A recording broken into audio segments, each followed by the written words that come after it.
Hello friends, welcome to my YouTube channel. আশা করি সকলে ভালো আছেন। আমি আজকে আপনার রান্না করে দেখাবো সাজনা নিরামিষ রেসিপি। তাহলে চলুন শুরু করি। এখানে দেখুন একটা আমি 500 গ্রাম সাজনা নিয়েছি। সেগুলোকে আমি দেখুন সবগুলো খোসা ছাড়িয়ে জলের মধ্যে ভিজিয়ে রেখেছি। আমি সাজনা ডাঁটাগুলি 10 মিনিটের জন্য ভিজিয়ে রাখলাম। এখানে দেখুন আমি নিয়েছি মটরের ডাল, সেগুলোকে আমি ভিজিয়ে রেখেছি আধ ঘন্টা। এখন একটু ভালো করে ধুয়ে পেস্ট করব। আর দেখুন আমি নিয়ে নিয়েছি একটি টমেটো, দুটো শুকনো লঙ্কা, কাঁচা লঙ্কা আর আদা দিয়ে দিয়েছি। এখানে আমি 1.5 চামচ ধনে গুঁড়ো, সবগুলো কিন্তু আমি একসাথে পেস্ট করে নিয়ে এসেছি। আর এখানে দিয়ে দিলাম 1/2 চামচ জিরে গুঁড়ো আর নিয়ে নিচ্ছি হলুদ গুঁড়ো। সবগুলো একসাথে ভালো করে আমি মিশিয়ে নিলাম। এখন ডালগুলো আমি পেস্ট করে নিচ্ছি মিক্সার জারে।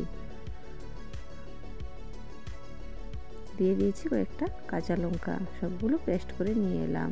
সাথে দিয়ে দিলাম পরিমাণ মতো নুন, হলুদ। সবগুলো একসাথে ভালো করে মেখে নিচ্ছি। এখানে দেখুন সিদ্ধ করে রাখা আলু কেটে রেখেছি, নিয়ে নিয়েছি সাজনা।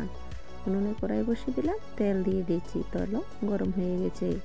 তেলের মধ্যে আমি এক এক করে ডালের বড়িগুলো দিয়ে দিচ্ছি। দেখুন সবগুলো আমি ডালের বড়া এক এক করে চারিদিকে বসিয়ে দিচ্ছি, একদম গোল গোল করে। এখন এগুলোকে একটু ভালো করে ভেজে নিতে হবে।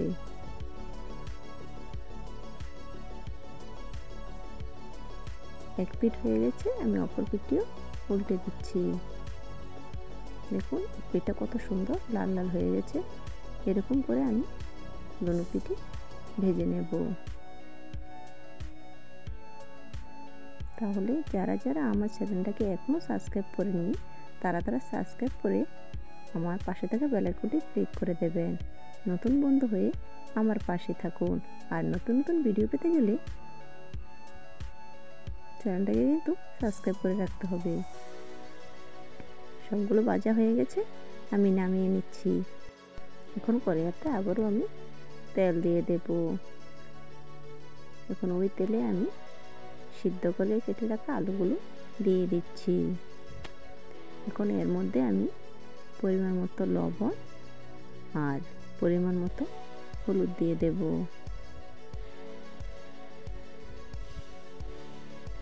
একটু ভালো করে ভেজে নিতে হবে, লাল লাল করে।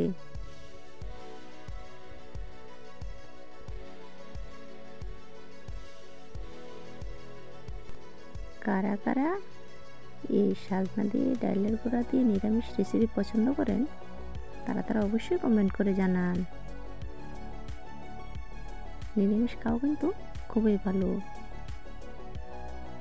আমরা বেশিরভাগই নিরামিষ খাই, তাই নিরামিষে আপনাদের কাছে শেয়ার করি। আলু ভাজা হয়ে গেছে, নামিয়ে নিয়েছি। এখন কড়াইতে আবারও তেল দিয়ে দিলাম। এখন দিয়ে দিলাম পাঁচফোড়নটা একটু ভালো করে ভেজে নিতে হবে লাল লাল করে। যখন তার মধ্যে থেকে সুগন্ধি বেরিয়ে আসবে, তখনই আমি পেস্ট করে রাখা মশলাগুলো দিয়ে দিলাম। এবার মশলাটা ভালো করে কষিয়ে নিতে হবে।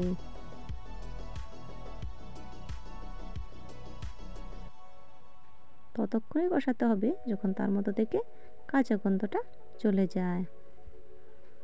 এখন এর মধ্যে আমি একটু চিনি অ্যাড করলাম। চিনিটা আপনারা কিন্তু কখনোই স্কিপ করবেন না, অবশ্যই দিতে হবে। এর মধ্যে সাজনা ডাঁটাগুলো দিয়ে দিলাম। এখন ভালো করে কষিয়ে নিলাম। এখন আমি লবণ দিয়ে দেব। লবণ দিয়ে আবারও একবার নাড়াচাড়া করে নিলাম। এখন আমি ঢাকনা দিয়ে দেব 5 মিনিটের জন্য। 5 মিনিট পর ঢাকনাটা তুলে নিলাম। আরও একবার নাড়াচাড়া করে দিচ্ছি।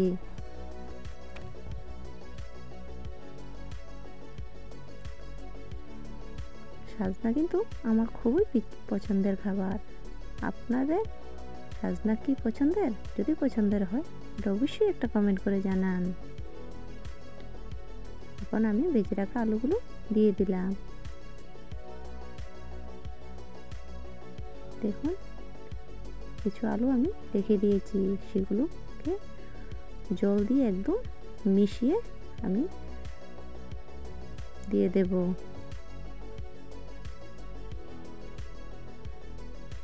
দেখুন এই যে আলুগুলো একদম আমি গলিয়ে এর মধ্যে দিয়ে দিয়েছি। কেন দিয়েছি? ঝোলটা একটু ঘন হবে। এখন আমি আরও ঢাকনা দিয়ে দিলাম 5 মিনিটের জন্য। 5 মিনিট পর আমি কিন্তু ঢাকনাটা দেখুন তুলে নিলাম। এখন কিন্তু খুব সুন্দর জাল হয়ে গেছে, সাজনা ডাঁটাগুলো কিন্তু সিদ্ধ হয়ে গেছে। এখন আমি এর মধ্যে ভেজে রাখা ডালের বড়াগুলো দিয়ে দেব। এখন ভালো করে একটু নেড়ে চেড়ে নিচ্ছি। এখন এর মধ্যে রান্না কিন্তু আমার প্রায় হয়ে এসেছে। এখন আমি এর মধ্যে দিয়ে দিচ্ছি 1 চামচ ঘি। ঘিটার আর সাথে দিয়ে দিলাম অল্প পরিমাণে গরম মশলা। এখন এগুলো দিয়ে আমি একটু ভালো করে নেড়ে চেড়ে নেব। ঘি আর গরম মশলা যদি দেওয়া হয় তাহলে কিন্তু ভালো একটা ফ্লেভার আসে। আমার রান্না কমপ্লিট, আমি এখন নামিয়ে নেব। তাহলে বন্ধুরা আমার ভিডিওটি কেমন হয়েছে অবশ্যই একটা কমেন্ট করে জানাবেন।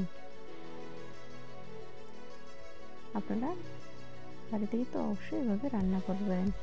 ভিডিওটি দেখার জন্য সকলকে অসংখ্য ধন্যবাদ।